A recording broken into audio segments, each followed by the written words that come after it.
Hello, my dear students, and welcome back. Exams are just around the corner, so I know things can feel a bit intense. But don't you worry, I'm here to help. Today, we're going to tackle a super important chapter, Open Economy Macroeconomics. We're going to make it really simple so you can feel totally confident. Come on, let's get started.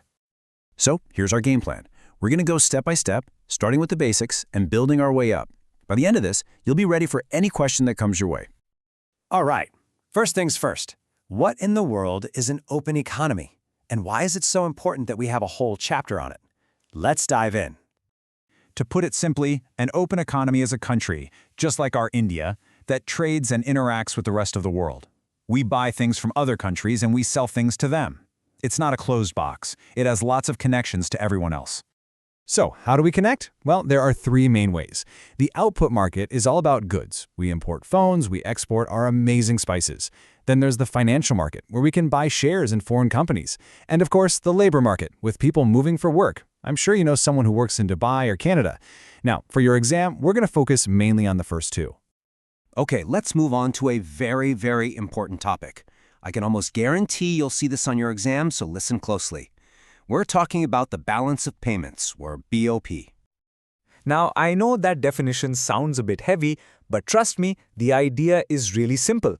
The balance of payments is just a big notebook. It keeps a record of every single rupee that comes into our country and every rupee that goes out over a whole year. That's all it is. This is the perfect way to think about it. It's India's annual Hisab Kitab, its yearly account book, with the entire world. Just like how a family might keep track of all its income and expenses for the year. See? Simple, right? Now this big Hisab Kitab, the BoP, is split into two main sections, or accounts. Understanding the difference between these two is absolutely crucial. Getting this right can easily get you full marks. Here's the main difference. The current account is for all the day-to-day stuff. You know, income from exports, payments for imports, things like that. It's like your everyday income and expenses. The capital account, that's for the big-ticket items, buying and selling major assets like property or company shares. Let's look a little closer at the current account. You can see it includes trade in goods and services and also something called transfer payments. That's just a fancy term for things like gifts or money that relatives working abroad send back home.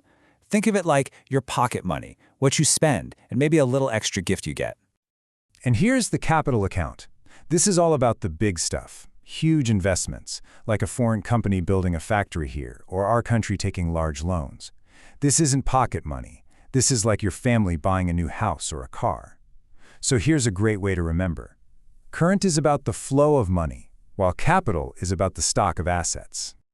So with all this buying and selling from other countries, you might be wondering, how do we even pay for it? We can't use rupees to buy a phone from America, and that brings us to the very interesting world of the foreign exchange market.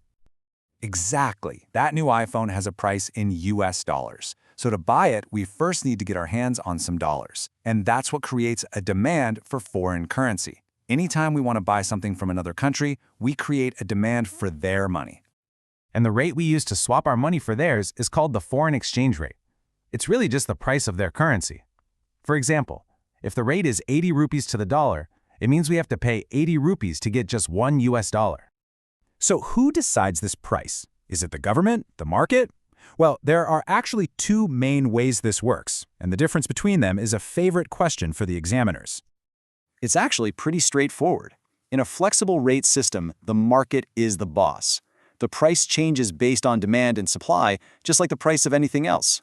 But in a fixed rate system, the government is the boss. The government decides the rate, and that's that. Now, my students, please pay very close attention to this slide. This is a classic point of confusion. Depreciation is when our rupee's value goes down on its own because of market forces in a flexible system. Devaluation is when the government deliberately lowers the value in a fixed system. The result is the same. The rupee gets cheaper, but the reason is totally different. Please make note of this. Okay, theory is one thing, but how do we actually use this in an exam? Let's take a question right from your textbook and figure out how to write the perfect answer. Here we go, a typical 3-mark question. Differentiate between balance of trade and current account balance. Before I show you the answer, just think for a second. How would you explain the difference? Okay, here's how you get full marks. First point, you define the balance of trade. You have to mention that it only includes goods, visible items. This makes it a narrow concept. Second point, you define the current account balance. Explain that it's a much wider concept because it includes the balance of trade plus services plus transfers. So the main idea is that the balance of trade is just one part of the bigger current account balance. Write these 2 points and you've nailed it. And that's our quick revision of open economy. Just go through these points one more time, and I promise you will do wonderfully. You've got this. I have full faith in you. All the very best for your exams.